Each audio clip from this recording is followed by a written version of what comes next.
Hello, আসসালামু আলাইকুম। আমার জান্নাত কিচেন থেকে আপনাদের সবাইকে শুভ সকাল। সবাই কেমন আছেন? আসলে গ্যাস না থাকে একটু সকাল সকালই রান্না, তো ভাবলাম আপনাদের সাথে শেয়ার করি। আমি একটু মুরগি ভুনা করব, ব্রয়লার মুরগিটাই। আমি যেরকম করি, আমি প্রথমে এখানে পেঁয়াজ ভেজে নিয়েছি।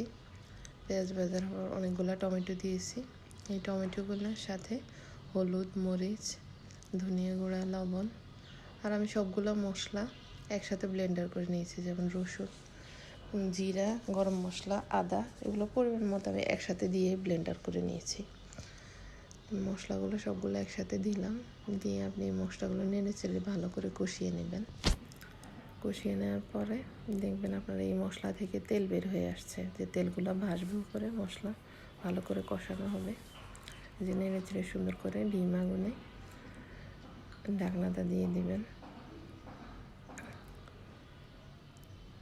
তারপর ভালো করে কষানো হয়ে গেলে, যে আমার মশলাগুলো কষানো হয়ে গেছে, আমি এখন এখানে মুরগির মাংস দিয়ে দিলাম।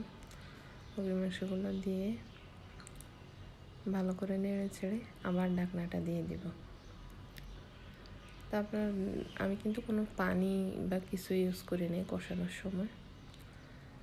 আমি এখানে মাংস থেকে বা টমেটো, পেঁয়াজ থেকে, মশলা থেকে যে পানিগুলো বের হওয়া, ওই পানিগুলো করছি। দেখেন সুন্দর কালার চলে আসছে।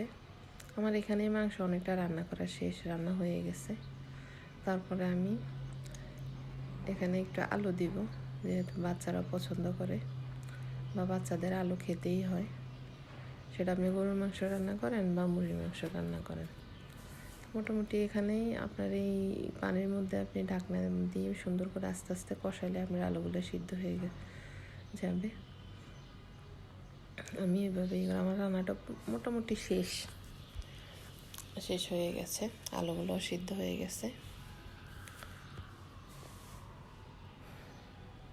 Thank you.